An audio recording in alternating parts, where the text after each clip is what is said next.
Hello, and welcome to Reality Inspired with Ashley Inspyrz. I am your host, Ashley Inspyrz, and I love to show up here and turn the camera on and explore what is reality inspiring in me and how I can share and what I'm getting from it and how I can help everybody around and tuning in. If you are tuning in, be sure to like, subscribe, comment, share, smash the subscribe button, give us a like.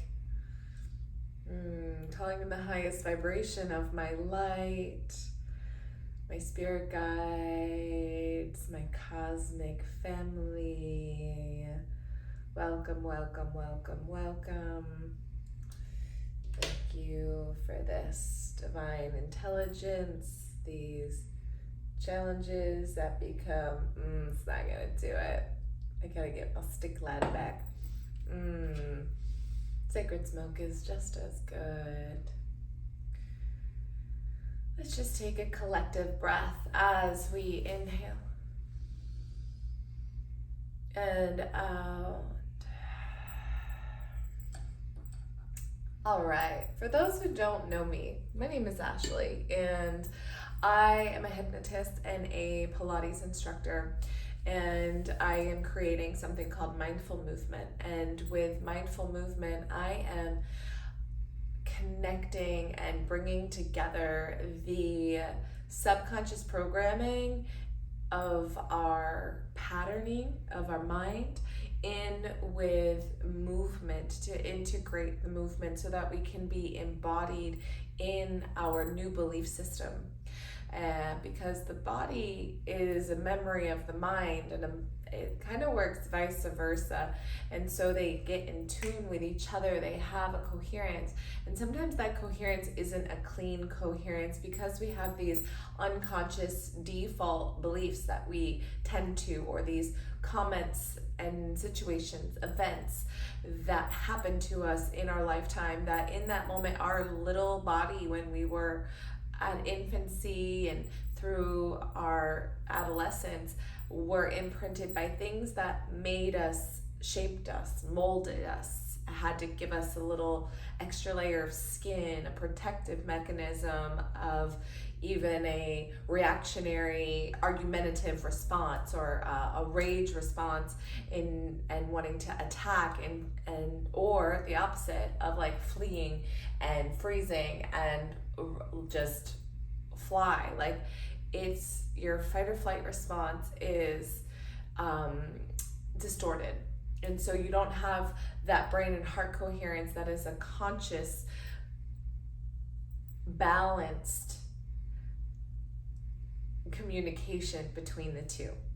And what I found for me personally, when I really tried to alternatively figure out why I was getting migraines, after seeing neurologists and chiropractors and brain scans and prescription drugs and all of that, I spoke to a clairvoyant, and she said that it's like I have my beliefs in one train and my desires in another train, and they are tethered together, and these freight trains are going full speed in opposite directions, and right in the middle there is where my migraine ends up, or where the migraine ends up, right? So a big part of that evolution is to not take ownership of the ache, the pain, my neck, my back, my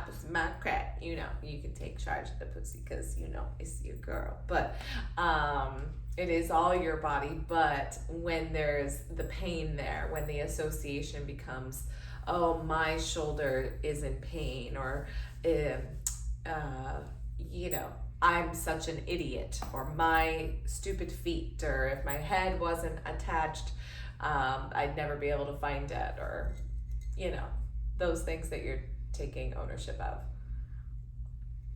So with that little sidebar and also where we're headed today is to get those beliefs and those desires in alignment.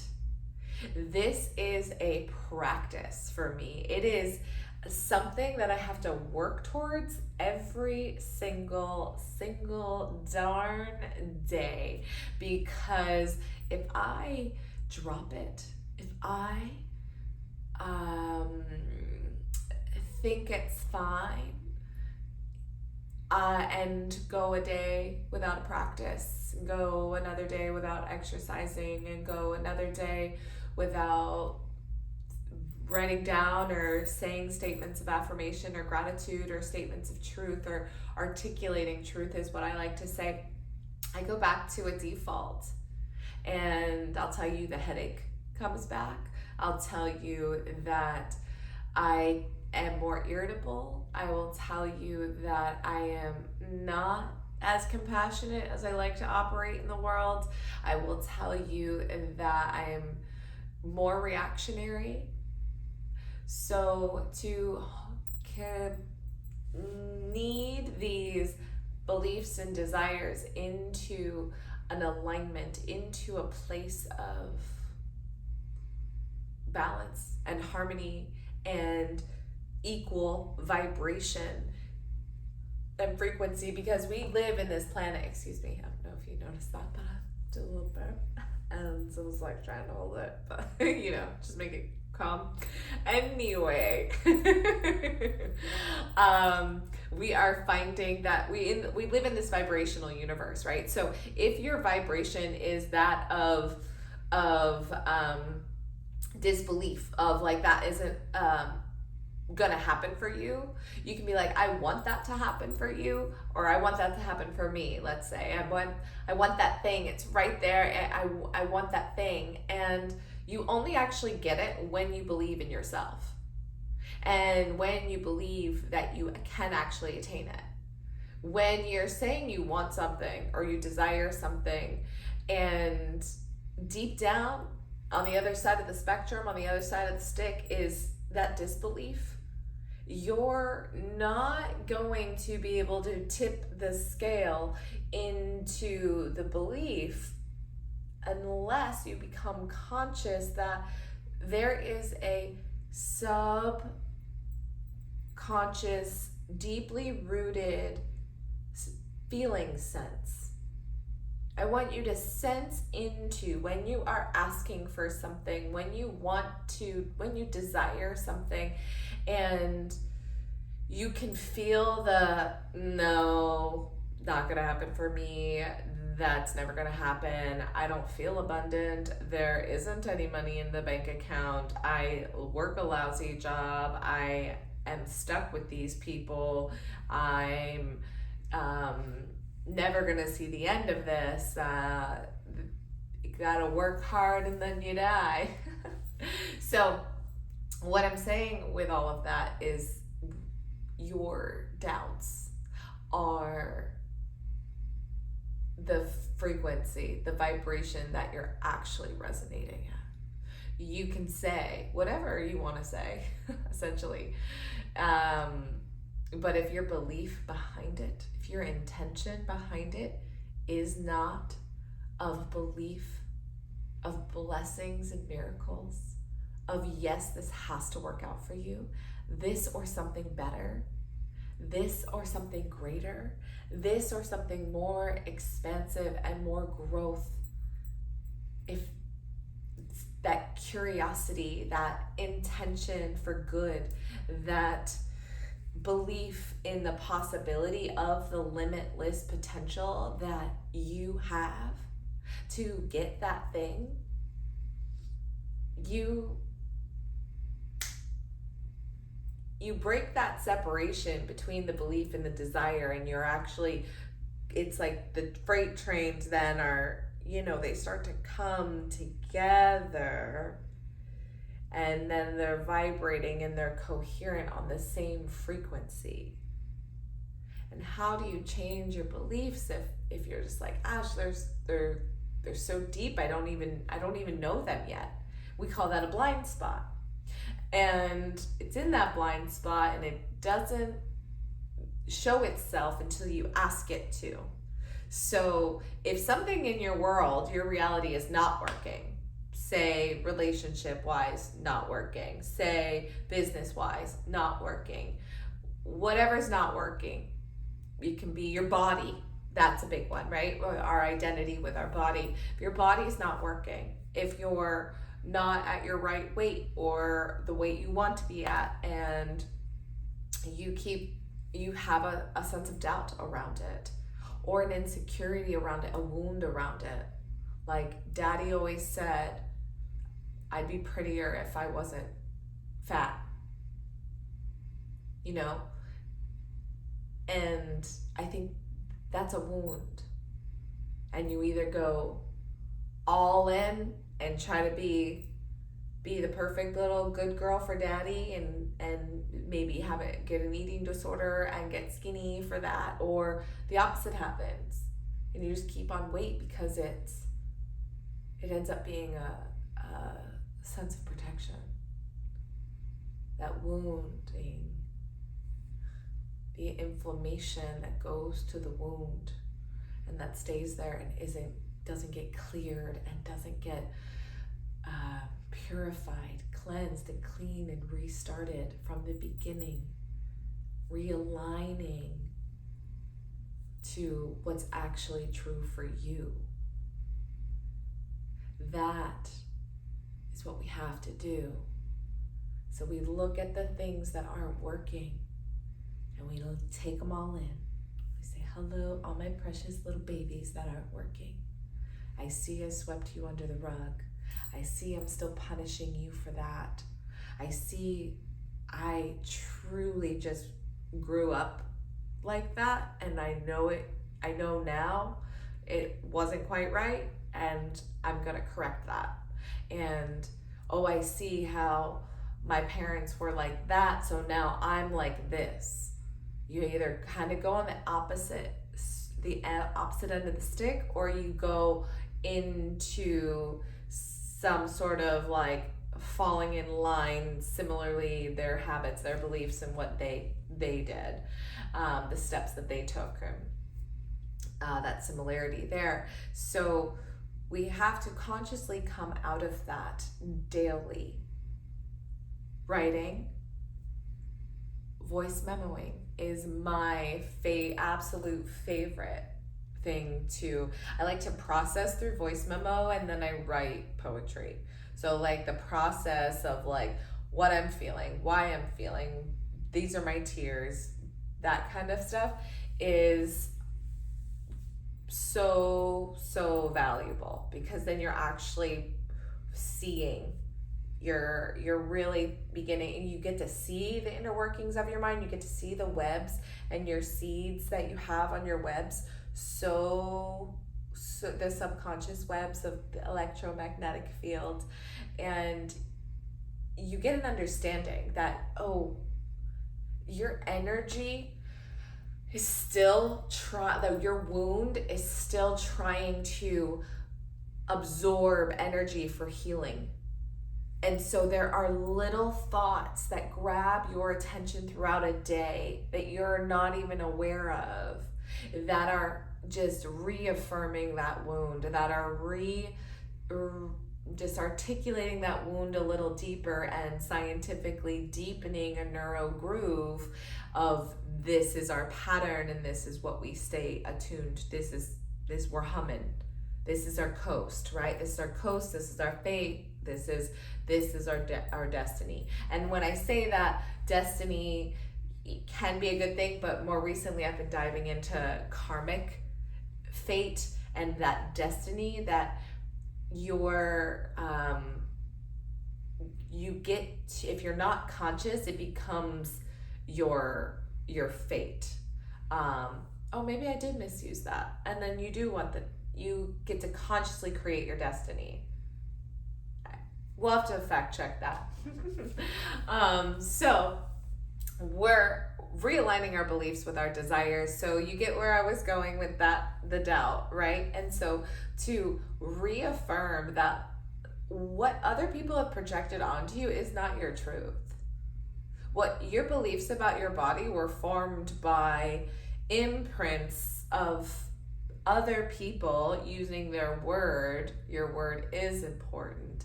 Your word is a communication of frequency and sound current that is making an imprint. So you do want to be careful with your word as well as your thought. But in your thought is what really makes the belief. So that's what I'm saying. If like you're saying, I want this change, I'm gonna get this next step in my career, your disbelief in that it's not possible for you, if you don't actually believe in the yes, this is for me, yes, I do get to experience that, yes, this is the feeling that I want to feel, with my heart expanding open and the ethers just raining down on me, blessings and miracles and dreams come true of things in my life and my world that I wanted, always dreamed of experiencing, and now it's here. If you keep dreaming the lack, the if only, the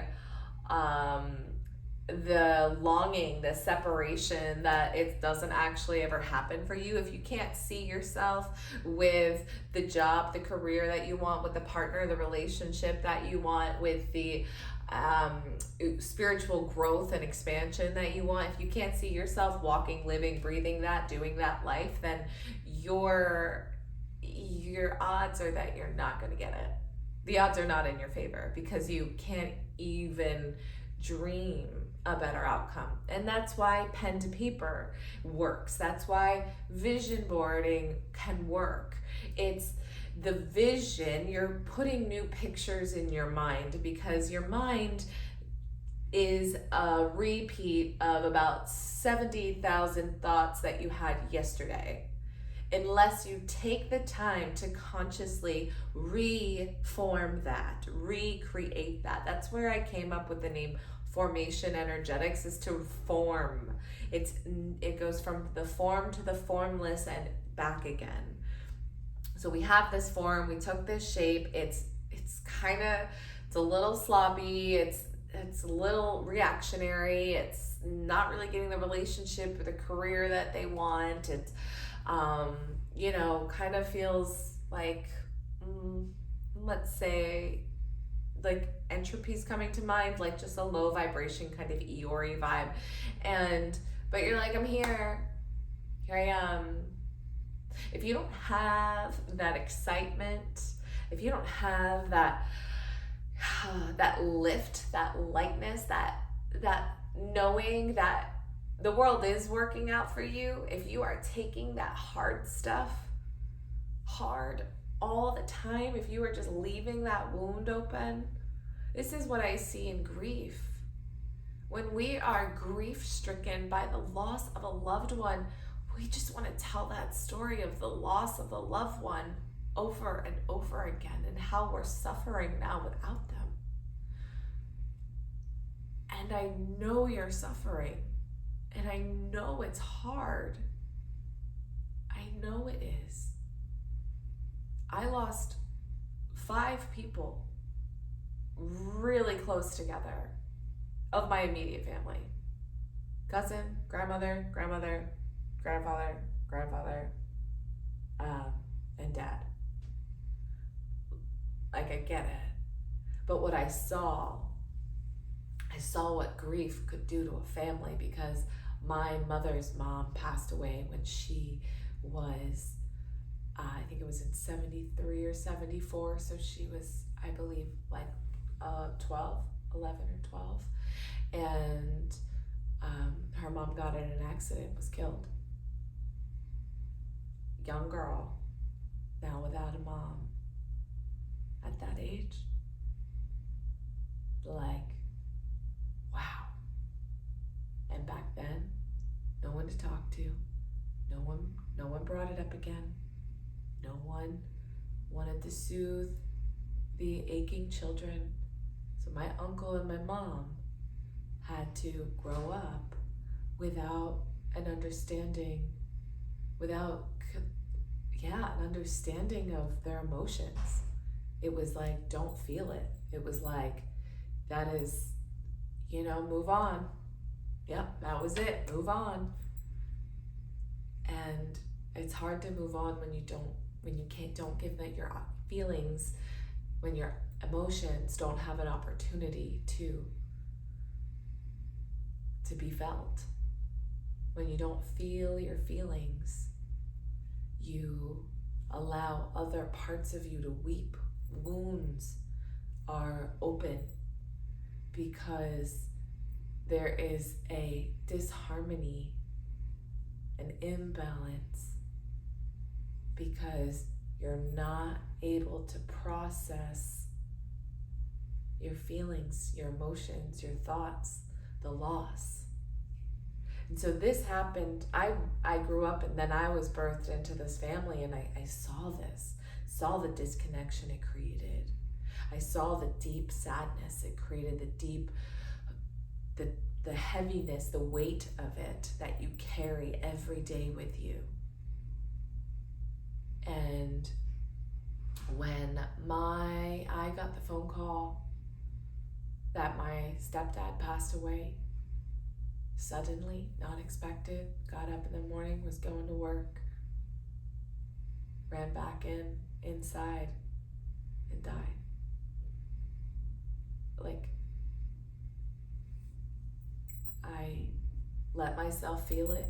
I let myself just turn away from everything, like turn into a total recluse, like super, like just didn't want to talk to anybody, didn't want to isolate.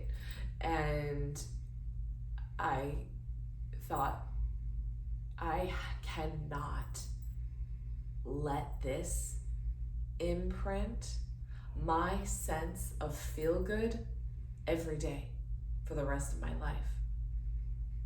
I love him, and he took good care of me, and he was so fun, and so I'm gonna miss him so much, and I love him so much, and he brought so much to my little life. And I remember him, and like meeting him as a child and just being like, are you my daddy? And I was very grateful to have him and the family that I got from him, and my aunt and my grandfather and all that. So cousins, and I'm so grateful for everybody. But I knew I didn't want to let that incident define the rest of my life. There's no way. I didn't want to do it. So I started doing the deep dive. I went in and I was like, what do they say about death? Who's that? Deepak Chopra, Byron Cody, is that her name? She did the work, and just learning, and started learning about affirmations. And I remember writing them when they first, I was like, I am abundant. I was like, no, I'm not abundant. But like, it takes time. It takes a conditioning, just like anything. When I was a gymnast, we conditioned more than we would run through our routines. It was get strong, condition it, work the body, work the mind. You got to condition it into you. You need it into you. And that needing took it took time. But I will tell you, if you go back and look at a picture of me from 10 years ago and look at me now, like I love the person I am now. I love the work that I've done to transmute the impact that the world and these events and this grief and this sadness and this destruction and these relationships that we get in that can be so harmful and detrimental, and our fear for our lives and fear, worrying, anxiety, depression. It creates these things and these feelings, and to bring yourself back into, you are actually never without. There is no separation between you and me. There is no separation between that person and me. There is actually nothing missing from me. I am still whole. I am still here. And I am still alive and breathing. And with grief, especially that example of live a life that they couldn't live. Show them the life. Live the life. Feel that aliveness. Feel that eros.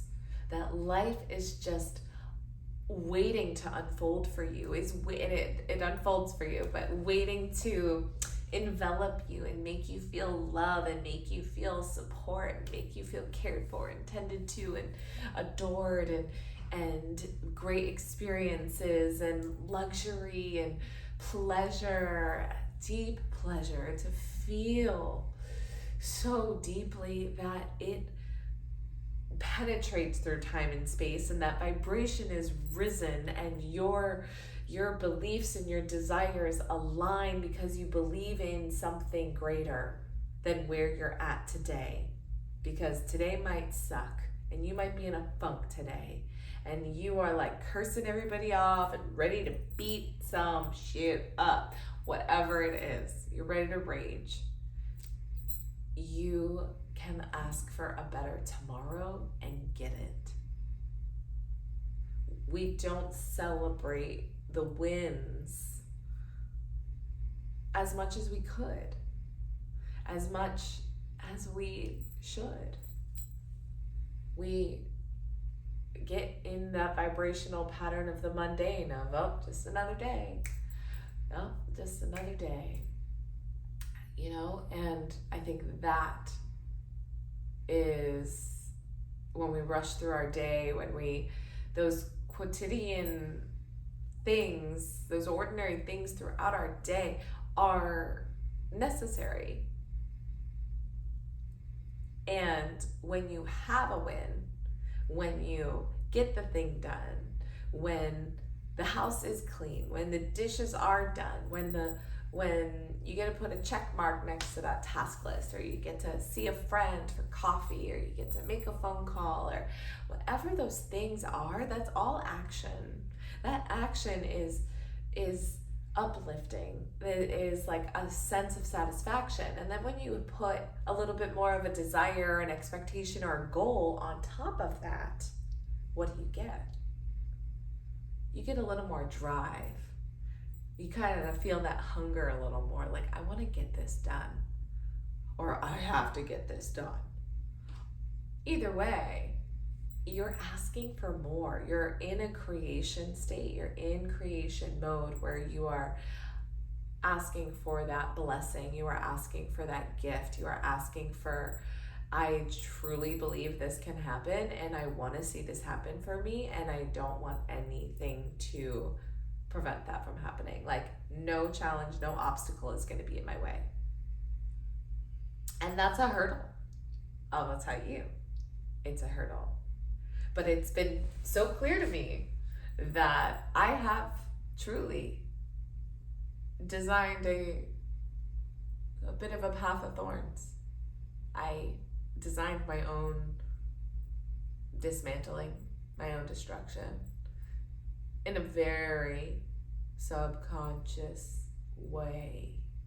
And I speak like that because when I go back, I can feel my vibration just wasn't as high as where I like to be.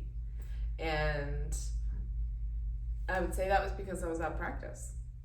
I got out of practice. And I could have asked for that time to practice, and I didn't. I got off of my nutrition that I really like to subscribe to, and that was detrimental. And I also, other things of like, I'm very conscious of my waist, and like I was not. I would see it and I hear the little irk of like, Oh, you're buying hummus in a plastic container. That plastic container is like gonna be on this planet for a really long time. And I was like, oh, whatever, I just want the hummus. Like, leave me alone. And oh, you're getting another to-go coffee and you didn't bring your coffee cup. And that's wasteful. And that was a voice that I trained. I trained her to give me that discipline of like, no waste. We do not waste. And I ignored her this last year. And those little niggles, those little passing thoughts that aren't serving your greatest and highest good, you gotta check them. Wait, what? Come back, reverse. What'd you say? Right. And why? Oh, because you believe this is wasteful, and there are other avenues, there are other options. But I was living with someone who that really wasn't a thing for them, and I kind of adopted into that. And so that's another pattern that I've seen in myself, is that when I am in relationship with someone, living relationship, intimate relationship, one or the other, it does not have to be both, those little things are things that I've defined in me that are actually like probably more of a non-negotiable, and I ignored it. So where you lose a part of yourself to just adapt into somebody else's belief system, somebody else's like, oh, well, that doesn't really bother me, and like, oh, okay, yeah, then yeah, sure, whatever. But like, I totally could have been in alignment with it, but I wasn't. Like, I truly feel that like it was wasteful. I really don't like using scented things. I do think it's harmful to my health, and I don't like getting coffees with their coffee cups. I like bringing my own, and then so that should be a thing of like, oh, I'm not ordering another Postmate dinner or coffee because I don't like the waste. I'm gonna find another option. But I was tired. I was really tired. I was working really long days, and then driving home late, being home late because I gotta avoid traffic. And it's been a wild year just observing kind of the growth that I've had, but the growth that I've had through challenge, through adversity, through transgressions that were not in my highest good. And that impact that it had in my reality, in my world, obviously it was part of my reality, but how much it made things dismantle, how the things were dismantling with those little vibrations, those little frequencies, those little fragments that just like weren't in alignment anymore. I wasn't getting up 2 hours before I had to leave the house anymore. I wasn't meditating when I got home. I wasn't listening to my hypnosis every night. I wasn't listening to it in the morning. I wasn't, I did light a few candles. I got in tune with some prayers. But it wasn't consistent. And I think when it's not consistent, when you don't have that practice of self-worship, self-devotion, and that is prayer, hypnosis, meditation, anything that is spending time with yourself to reconnect to you and your subconscious mind so that you can align your beliefs with your desires, that's where you get lost. That's where I find I get lost. And then again, we're two freight trains tethered together going in full speed in opposite direction. Your beliefs versus your desires. Instead of versus your beliefs versus your desires, can we redefine,